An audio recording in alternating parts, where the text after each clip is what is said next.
ladies and gentlemen. I'm Dave Crouch, and this is Policy Talks. Our show is produced each month by Williamson, Inc., our Williamson County Chamber of Commerce. And we want to welcome our TV audience on WCTV, Comcast Channel 3, and our radio audience, courtesy of WAKM, AM 950.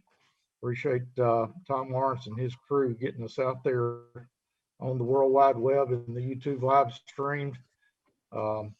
Creed Henderson over at WCTV does a great job of making us look good, and we appreciate their help. Our guests today are again the Williamson County Legislative Delegation, led by Senator Jack Johnson, our Tennessee Senate Majority Leader, and representing District 23, our representatives in order of seniority, Representative Glenn Cassida, representing the 63rd District, Representative Sam Whitson, representing the 65th District, and Brandon Ogles, representing the 61st House District.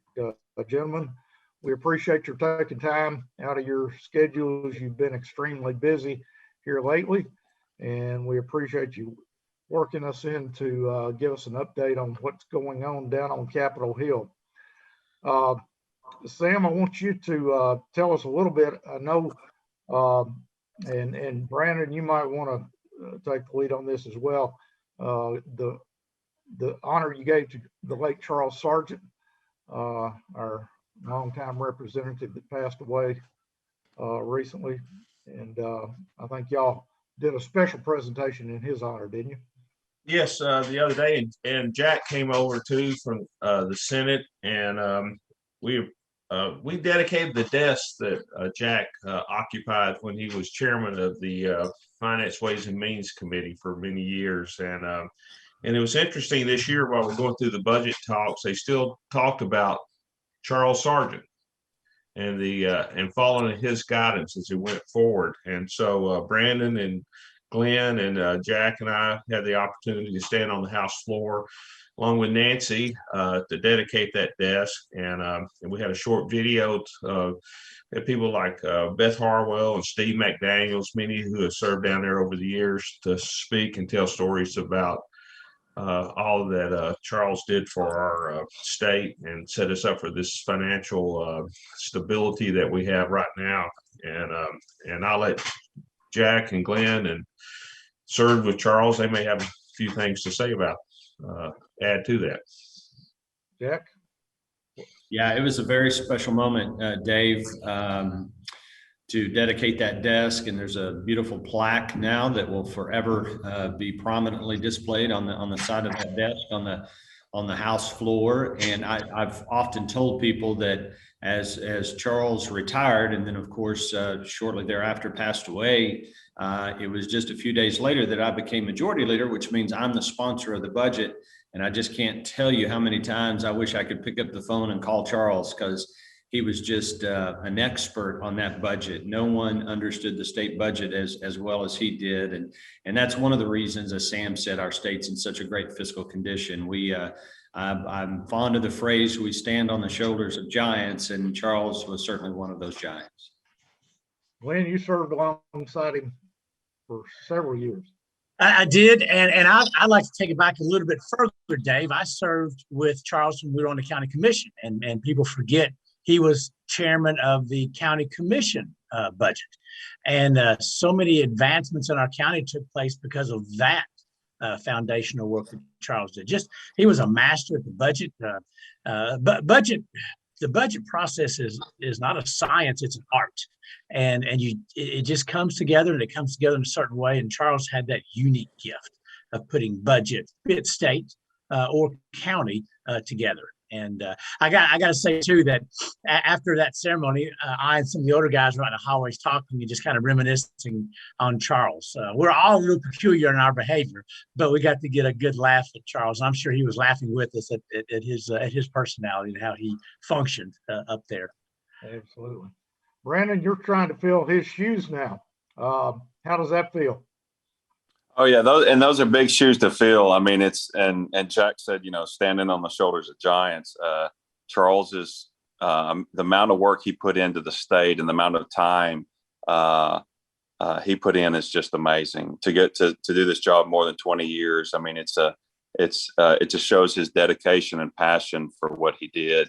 But oftentimes, you hear Charles's name said, but really it's Nancy as well and his family that we also need to commend, because of all that time he put in and all that work on the budget. I mean, that was a lot of that was time away from his family, and we surely appreciate them letting us borrow him for so long.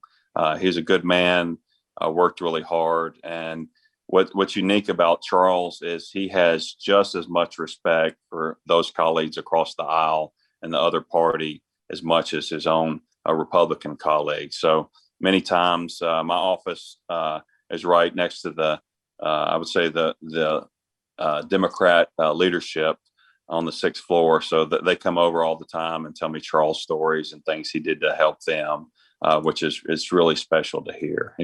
Good man, servant's heart, and is going to be missed, and his legacy will last in the state for a long time to come. Going to be badly missed for sure. What I'd like to do this morning, starting out, and since I gave Sam a heads up on this, I'll let him start, but I'd like each of the gentlemen from the House to talk about 3 or 4 or 5 minutes about these bills that you sponsored and shepherded through the legislative process. Sam, tell us a little bit about your assignments this year, how they turned out, and so forth. Well, thank you, Dave. Yeah, when you pass a sponsor bill, it's a team effort. It's just not one person. I mean, you have to work it with committees and your Senate colleagues, and find a sponsor, and so it's a process to get through, and every one of them is still a learning process. And a couple just highlight some that we were successful on this year was one was dealing with domestic violence and identity of potential domestic violence using the hairdressers and barbers and such. And so that was pushed and advocated for by the YWCA of Middle Tennessee. And we were successful in getting that through, and just an additional training course to identify signs of that. And early intervention could save people's lives. And that was one. Another one that I filed, but fortunately the Senate and the governor and the House leadership all took action. We didn't have to push it from up. It came down from the top, which is a good bill. It had to do with the aviation fuel tax. We actually reduced it this year from 4.5% per gallon to 4.25, and adds more stability to the fund we use to help our airports and across the state. And so we'll see more funding, stability in that. The equity fund was it would fluctuate based on the price of fuel, aviation fuel, and the amount of business. So we needed some stability on that to help our rural airports or general aviation airports, and also our major airports across the state. FedEx out of Memphis is a big player in that, and so again, the leadership of the House, the Senate, and the governor's office fixed that one. Also, we helped our firefighters and EMS personnel by adding COVID to the list of those that are diseases and afflictions that are covered by workers' compensation. Franklin was taking great care of their firefighters that were exposed to COVID and coming down with it, whereas some other cities were not, making firefighters take their personal time. And so we've added continuity and consistency across the state on that. Did a telemedicine legislation to help providers and those needing the help, expanded that opportunity. And at the request of the police chiefs and sheriff's association, we added jurisdictional immunity for our police officers and law enforcement officers and sheriff's deputies full-time across the state. So if they see something, a felony or a misdemeanor in process, they outside their jurisdictional area, they are protected if they intervene and help a fellow law enforcement officer or make an apprehension. We lost Officer Legeza up in Brentwood, and there was some issue about the reimbursement rate for the surviving family for their health care. So we passed a law 2 years ago that the state would provide 2 years of health care for the surviving families of those killed in the line of duty. And we found out there was a shortfall in that. So we fixed that for the survivor benefits. Also, our park rangers were not covered for liability outside the park boundaries. So we passed legislation where they're just like highway patrolmen now. If they're post certified and they requested to help outside the park boundaries. And in some counties, like Van Buren counties, there are more park rangers than there are sheriff's deputies. So a lot of times they're called on to help with rescues and apprehend escapees. And so that will protect our park rangers. Also, we passed a private act to help Franklin Special School District issue $45 million in bond so they can construct new facilities and improve the programs there. And also was working with the Senate and leadership and the House leadership on a campaign finance ethics reform legislation. But that's we're going to work on that this summer, and it'd be pretty comprehensive, but there are some things we need to do to fix that. So other than that, it's been pretty busy, but co-sponsored a lot of legislation to help. And so it's just a typical year in the General Assembly. Busy year, busy times. Glenn, you've been through this process several times now. What did you spend most of your time on this year? I've got 4 bills that I'll dwell on that I passed, but I want the record to note that the old guys didn't get sick this year. The young guys got the COVID. So just let the record show that the old guys came through again. Right, Sam? Oh, yes. And I was fortunate the VA started giving the shots for those under 65 in January. So I got in there early. So I got vaccinated. There's 4 bills, Dave, that I worked on and passed. The first one Jack and I are working on right now, and it's brought to us by our sheriff and was endorsed by the Sheriff's Association. And it gives confidentiality for those that are arrested. It keeps their name and their social security and their phone number out of the public record. And so that's something that the sheriffs wanted, our sheriff wanted, and I've got it on the House floor Monday. The other thing that's going to make a nice impact on businesses is currently those businessmen that purchase large ticket items, if they were taxed and they shouldn't have been or overtaxed, they had no recourse but to go back through the retailer or where they bought the equipment from in most cases. And so this legislation will allow I, as a businessman, to go right to the Department of Revenue for my tax rebate if I was overcharged or charged and I shouldn't have been. That was endorsed by the NFIB and the accountants, and they brought that to me. And then 2 other bills. The 2 that I really like is that we have in Tennessee called Citizens Police Oversights. And they actually oversee the police activities of given cities in our state. And they become an activist organization, Dave. And so this says you simply have to go through the Citizens Academy. You have to learn what the police do. And it gives you a balanced view of your political agenda versus what the police do on a day-to-day operation. And that's day-to-day activity. So I'm excited about that one. The last one I'll touch on that I really like, the Department of Health will now publish on every pandemic or disease outbreak. They'll publish the number of people tested for that disease, the type of test used, and then symptomatic and asymptomatic cases. And the goal here is just to simply bring transparency. With COVID, with the PSR test, 50% were false positives. So it gave a false impression of how many people were actually sick. And then it also, without detailing the asymptomatic cases, it gave a false impression. So this just brings some transparency to our next pandemic, and which we have every 6 to 8 to 10 years. Okay. So working hard there. Yes, sir. Brandon, been rough last few weeks for you. You had COVID and double pneumonia. Are you feeling okay now? Yeah, I'm feeling a lot better, and a lot of that was just getting some rest.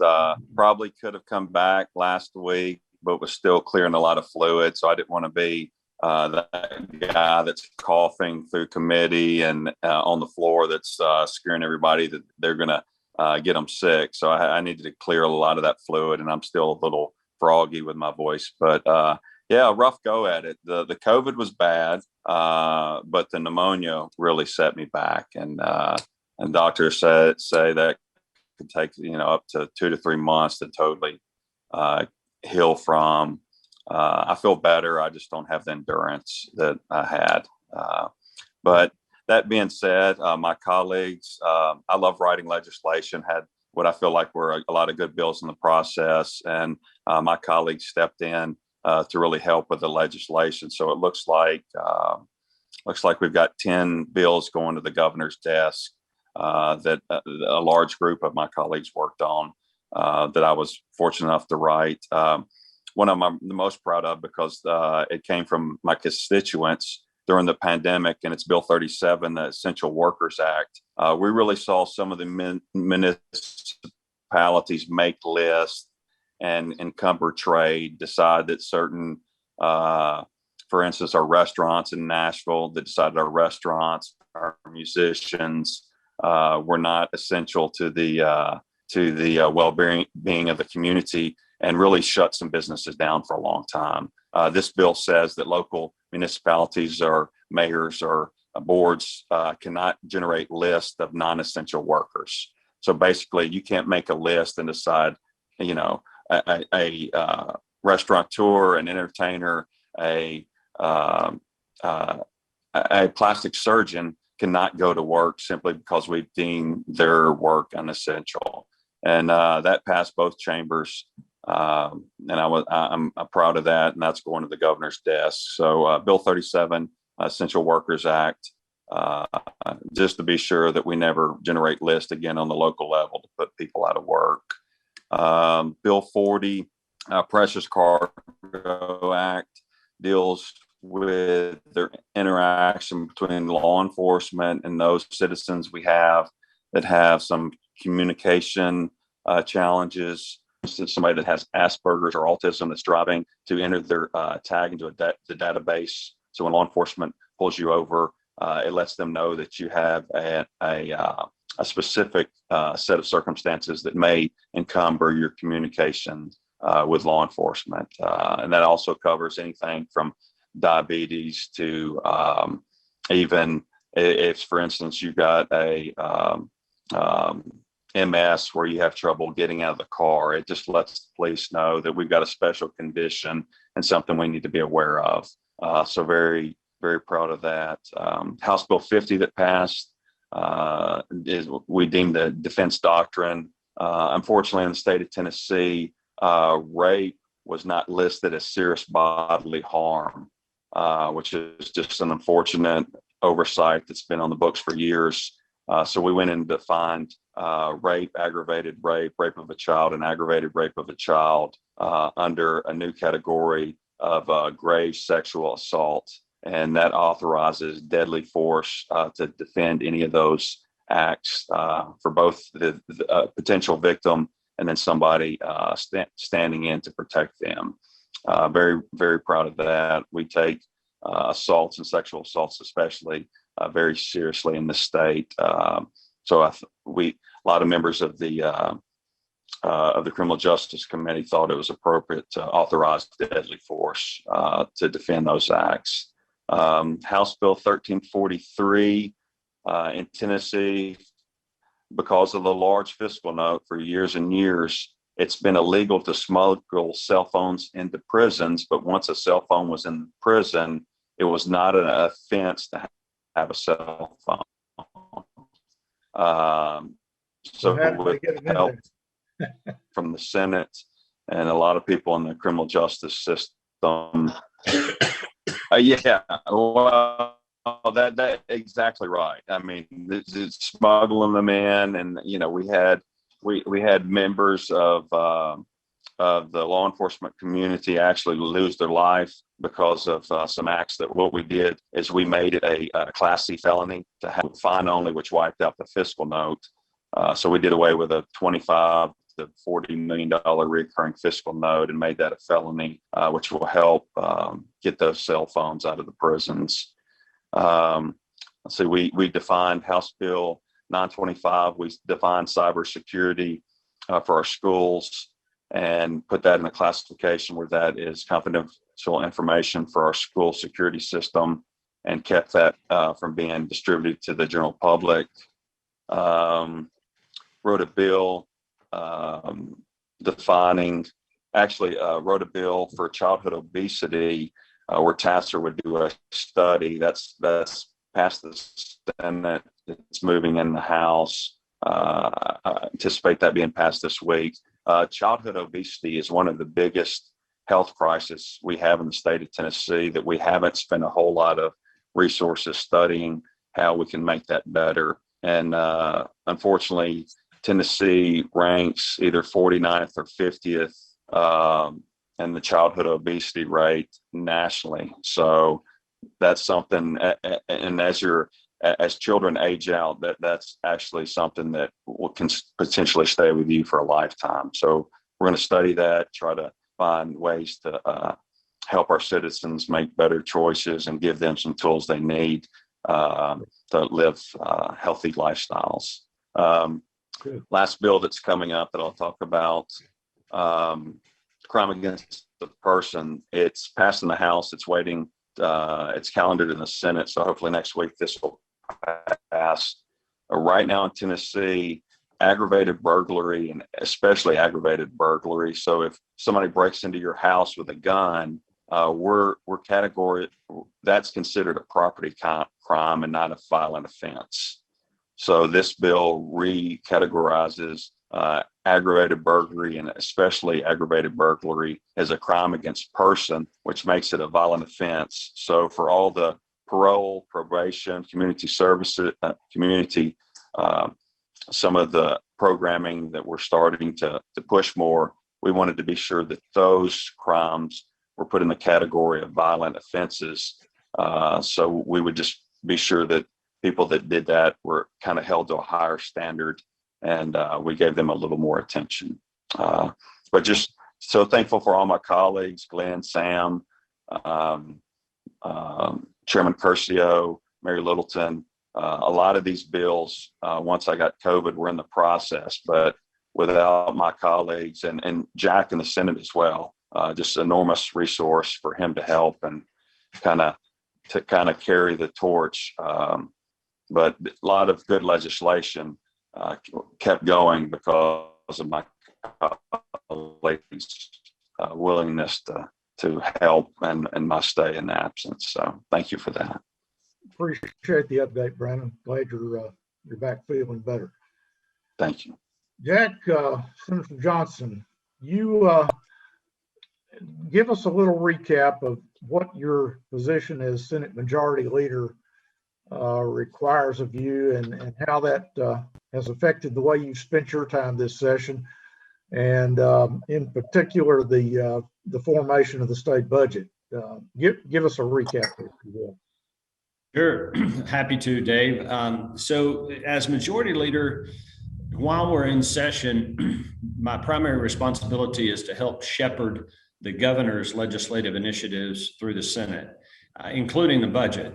My colleague on the House side, my counterpart, William Lamberth, is the House Majority Leader. So he and I serve as the prime legislative sponsors of all the governor's bills. I think there were around 70 bills that the two of us sponsored on behalf of the governor, including, the budget and the budget related documents.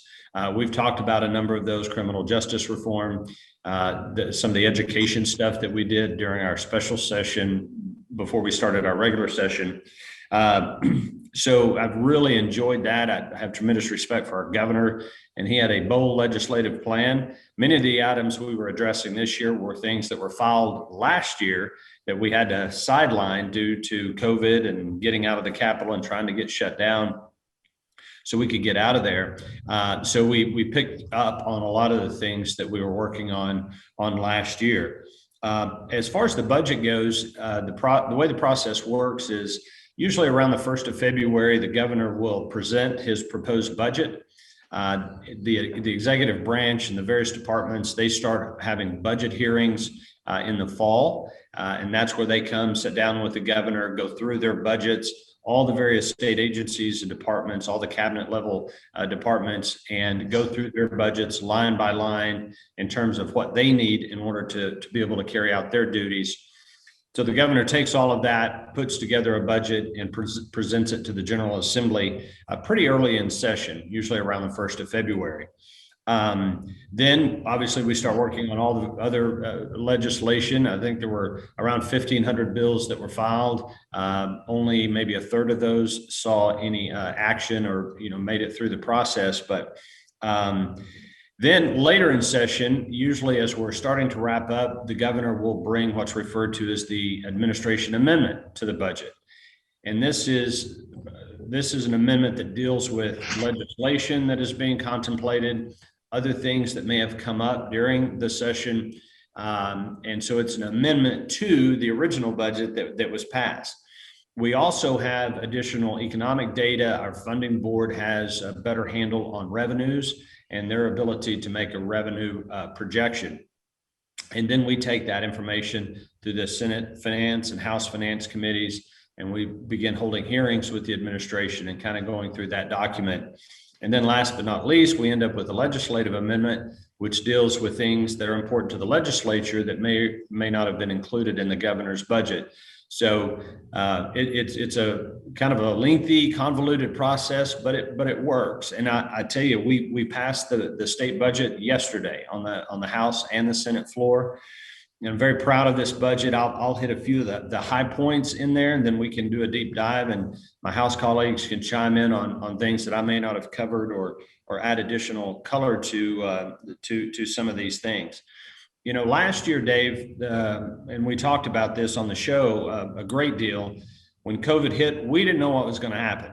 We were facing an economic shutdown. We didn't know what that was going to do to our economy. Our revenues, about 2/3 of our revenues come from sales taxes. So when you have businesses that are shut down, obviously that's going to give you a great amount of concern about what it's going to do to our revenue situation. So we passed a budget last year that was we kind of called it a bare bones budget. It was a baseline budget. We empowered the administration to do buyouts for state employees in order to get recurring revenue expenses down.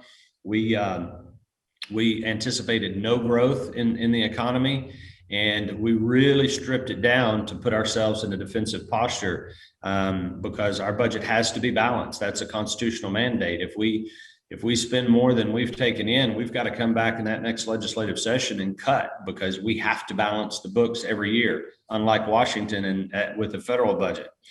But luckily, our economy did not suffer as badly as it could have, or that we anticipated that it might. And we did end up with roughly 2.7% economic growth. We had anticipated none, and therefore we collected more revenue than we had budgeted to spend. So that puts us in a posture coming into this legislative session of having over collections, revenue that we didn't know we were going to get, but we were able to get. So we were able to go back and right size some of the cuts that we had made. For example, last year, we did not give state employees or teachers a raise. So we're able to go back and give them a raise. We're giving them a 2% raise retroactive to January 1, and an additional 2% in the next fiscal year, for a total of 4%. So very glad we were able to do that. Here's some other things that we did in the budget. Our state treasurer has been advising us for some time that he's a little bit concerned about our pension plan.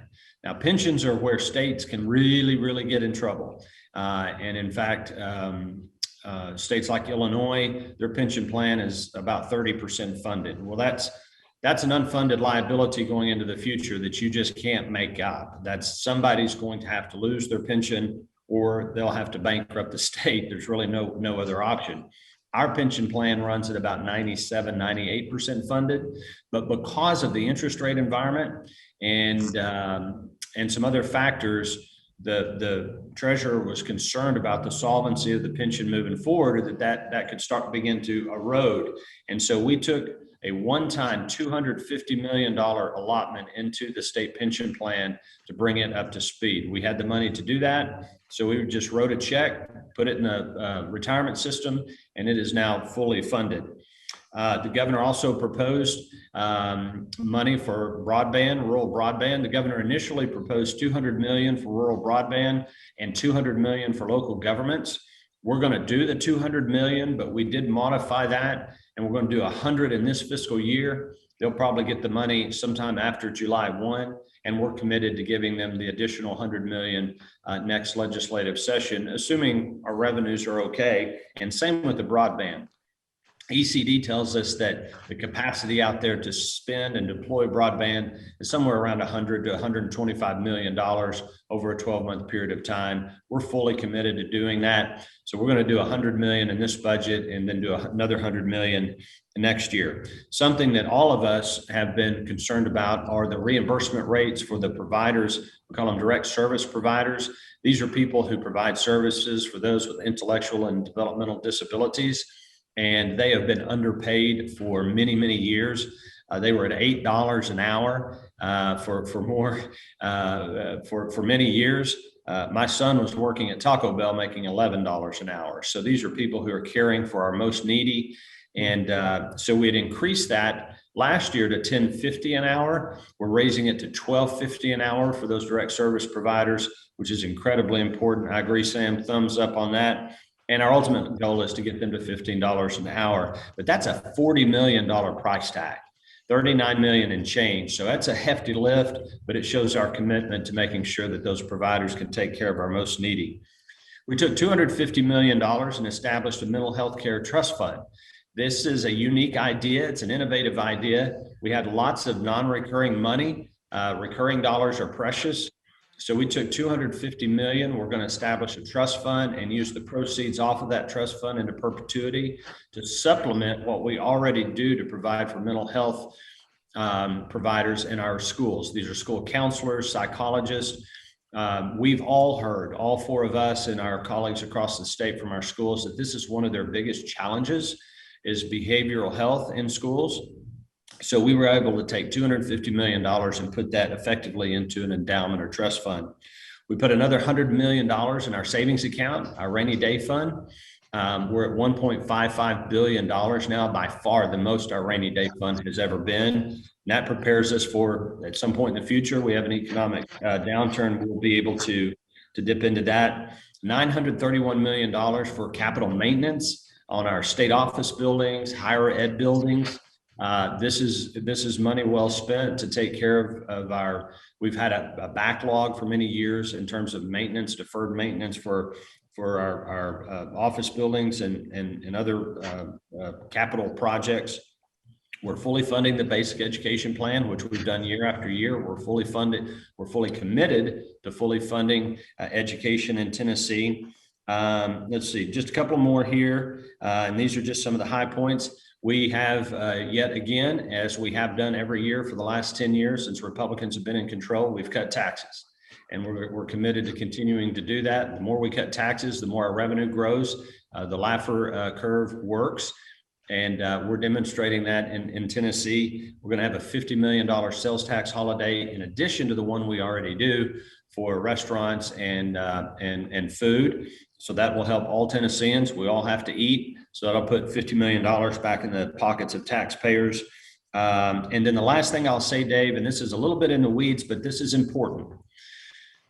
We had, because of our budget that we passed last year, and then we reestablished the base based on economic projections and where we are, we have $238 million in the budget in recurring dollars that effectively we're just not recognizing.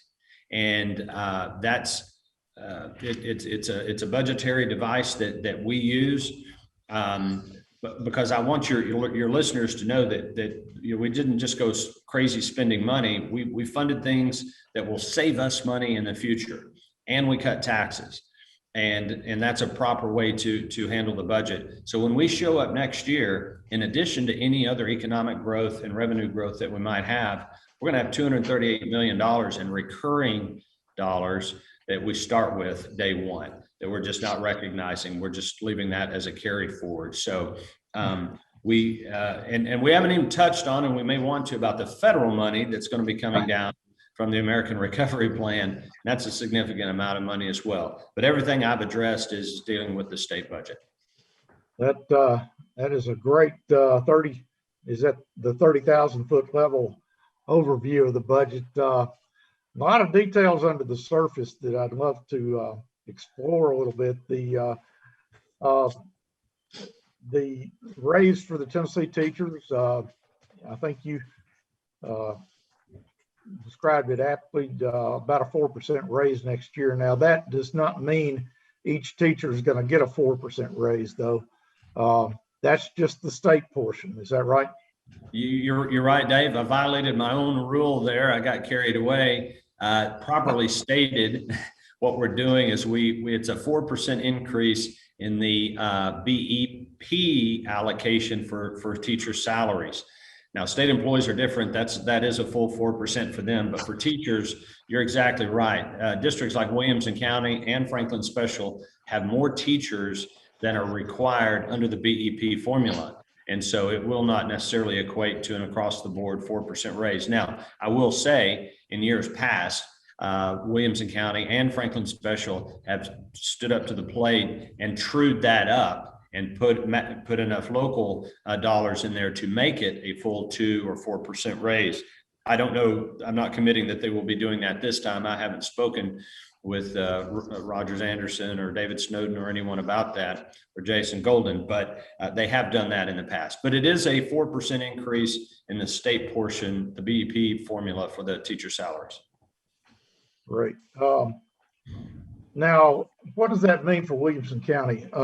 And I know, Sam, you've worked hard. I think you all have, to get a new building over at Columbia State Community College. Where does that fall into this new budget? Well, that's a $28 million construction project that the governor and Senate leadership made sure that was in there, and that's going to be funded. But also, there's a lot of other things for Williamson County. One thing too, Columbia State and our school system has done a great job as a leader in the mechatronics program. And the Tennessee Board of Regents put $1 million in for the mechatronics program, and Columbia State will get around $200,000 of that to continue that program. It started about 4 years ago. I think we had our first graduate that received an applied science degree, associate of applied science degree in mechatronics. They leave high school with no college debt, and then they go right into these corporations that we have here. We got this new battery plant coming down in the Spring Hill area, so this, in the next week, Fairview High School will have 17 graduates that will receive an applied science degree in mechatronics. And Jack and I are going to go down there next week and see those students. And we sent a note to the governor about this, and he's going to come down there and visit with them. And so that's one of the positive things that we see in this budget that comes down to our county and our cities. And also, just real quick, Jack and Glenn and Brandon and I also we're notified by the comptroller that our county government received another clean audit. We are very blessed to live in Williamson County. Not every county receives this kind of a review and report each year. So I just want to make sure I get a chance to say that, because we were notified of that last week. That is a fiscal note as well. The education system, of course, in Williamson County has always been one of our, as they say, the goose that lays golden eggs for our kids as well as for our businesses. And we appreciate the support that we're getting, particularly for Columbia State. That campus is obviously beautiful and as nice as any of the state university campuses. Just a little smaller, but it's growing, and y'all are doing a fantastic job representing us there. The broadband infrastructure, $100 million, that's a lot of money. Probably doesn't look like a whole lot when you spread it over 95 counties, but what should Williamson County residents expect to see from that 100 million that is being spent on broadband infrastructure? I'll start on that because thank goodness most of there's been a lot of activity on the southeast quadrant, but it's coming to the southwest quadrant real soon. But so what happens is the Middle Tennessee and these various and sundry utility providers will apply for these grants. And Dave, don't forget, and Jack touched on it, is that there is hundreds of millions of dollars coming down from the feds solely for the expansion of broadband. And so the process is these utility companies, the cooperatives, the profits and nonprofits, et cetera, will apply for these grants. And once they receive them, then they will start branching out to their various customers. So it's that simple. Okay.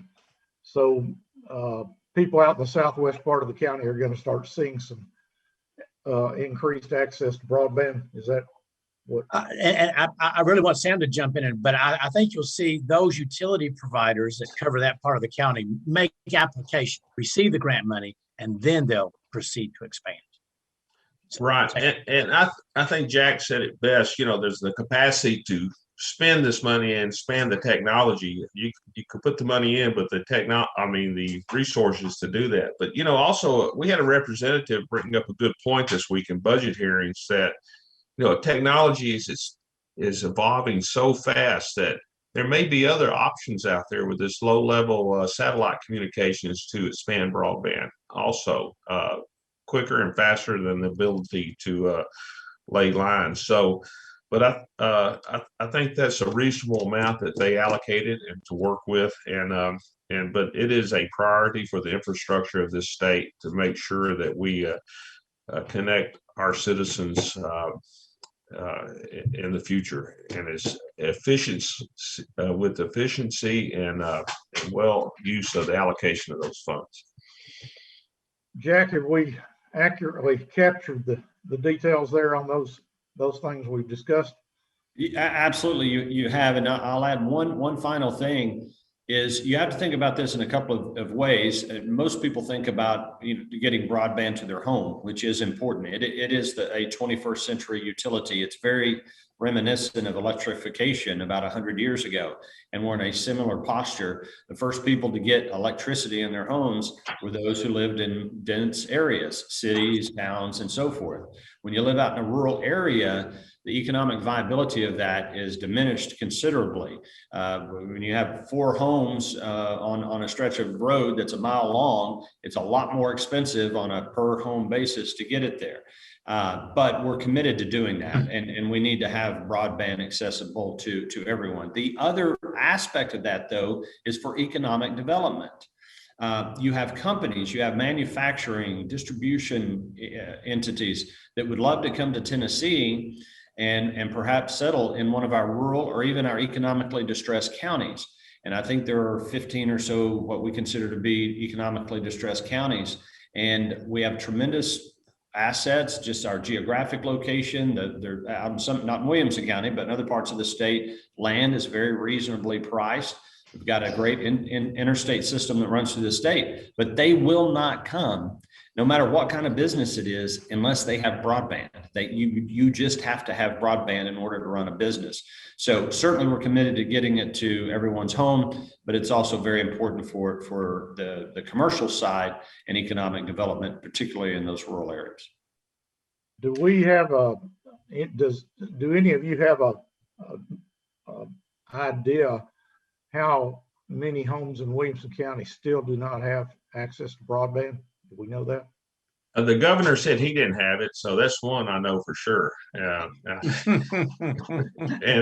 that part of the county, and it is a challenge, like Jack said, but it is so important. And 10 jobs in Lake County and Van Buren County is very important to their economy, and like that is a potential that broadband can really open up for our state. Well, as important as that is to so many of us that work from home occasionally, and not to mention the kids that are studying from home these days, certainly an important item in the budget. And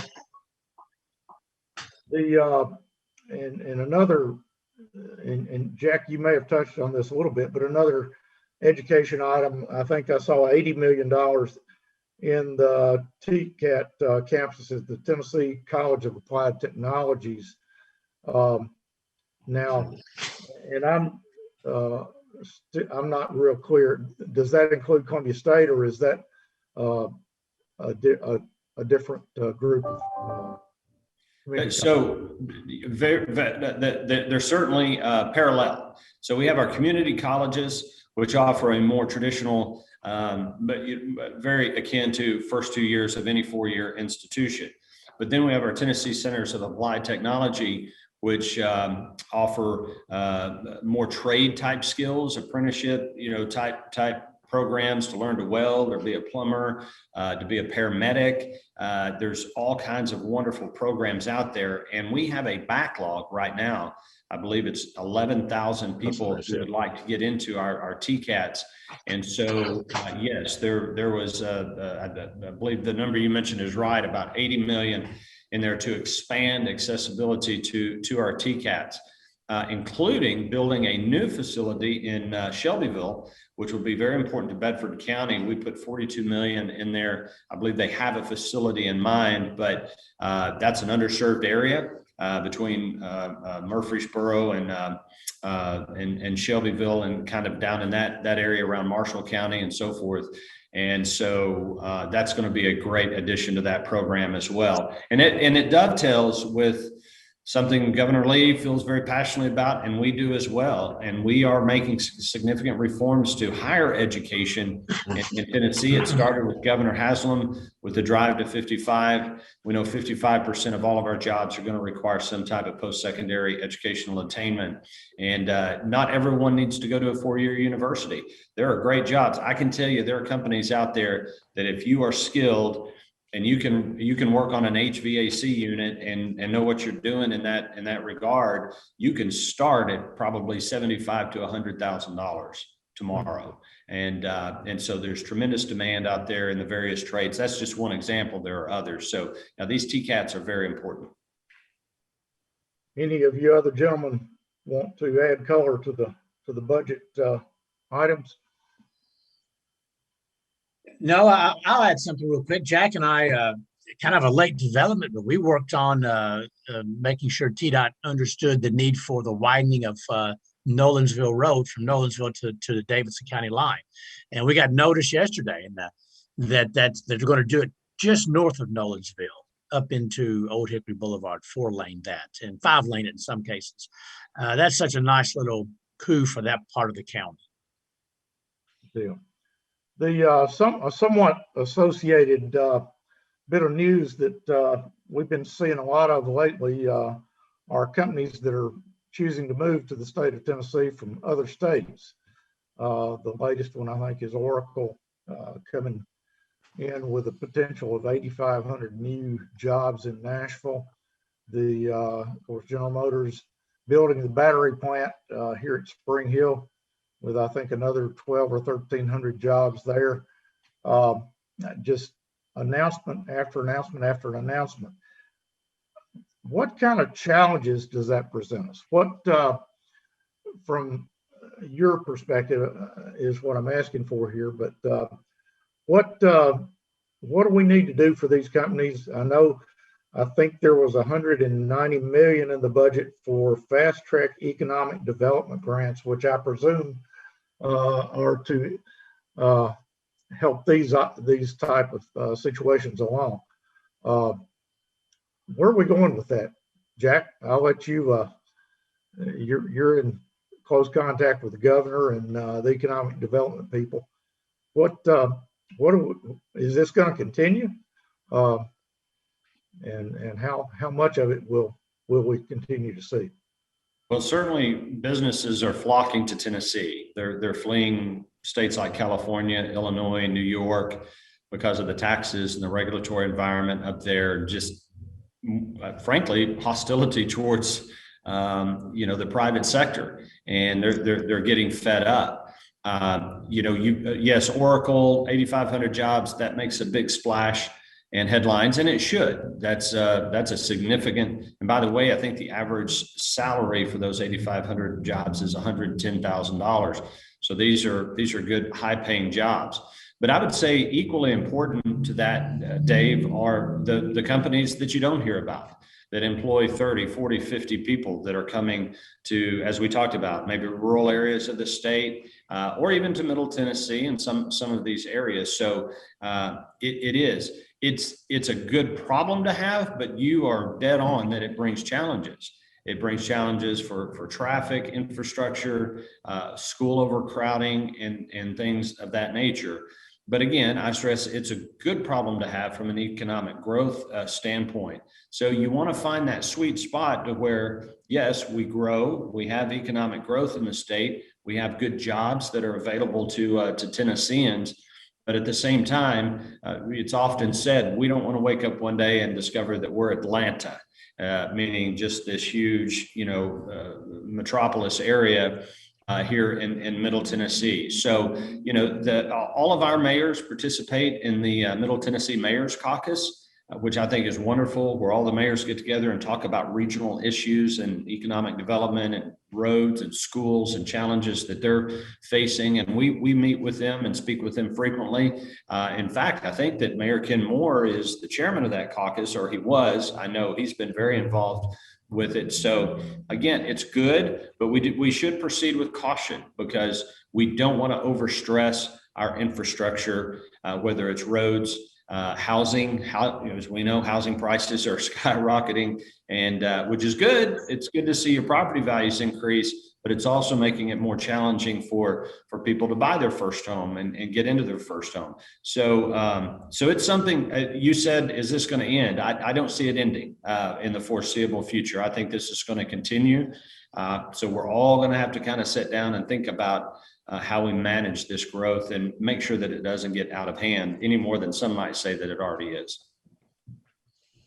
Sounds like our state government is taking a long-term approach to the budget and making sure we don't overcommit based on rosy projections. But a couple of things that I actually meant to ask about that I overlooked. One, I noticed, and I got a text here just a minute ago to remind me that the historic tax credit, I think, was included in the budget, or maybe it wasn't.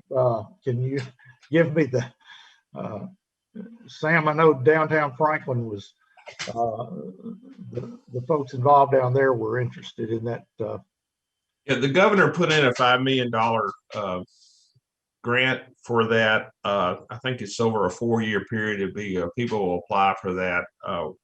We hope we can make it recurring to help save our historic structures across the state. $5 million is a start, but it will take much more than that over the years, and we'll continue to work and push for that. Gotcha. And probably one of the bigger financial impacts on the state is the money coming from Washington as a result of the stimulus package that Congress passed this past month. Who is the best first representative here to give us a breakdown on how that's going to impact the state? I know, Sam, you had some numbers when I was talking to you earlier about it. You want to give us some of the numbers on how that's coming to us? And this one, we know we had a briefing from the comptroller this week. We attended, and they gave us a slideshow, and we shared it with our local government officials. And it's called the American Recovery Plan funding. It's that part of that $1.9 trillion package passed by the federal government, and they anticipate that our cities and counties will receive $2.2 billion starting May 11th. They'll get about half of that be distributed, and our LEAs will get $2.4 billion. And right now, the comptroller will provide information on the guardrails and the instructions on how that money could be spent. And it's going to be a challenge to make sure that's spent correctly, that we don't spend it on recurring funding issues, that this is a one-time allocation of funds for things like you can spend on sewer systems, water projects, things that doesn't obligate these cities and counties for years to come after they spend the money. And if it's not spent correctly, and the comptroller will be reviewing that, they will have to return that money. And they have, I believe, until the end of 2024. And Jack and Glenn and guys, Brandon, y'all can correct me if I got that right, but it's going to be a challenge. Now, Franklin is one of the few cities, there's 14 in the state that will get that money directly from the federal government. The other cities, Spring Hill, Brentwood, Fairview, Nolensville, and Thompson Station will get theirs through the state.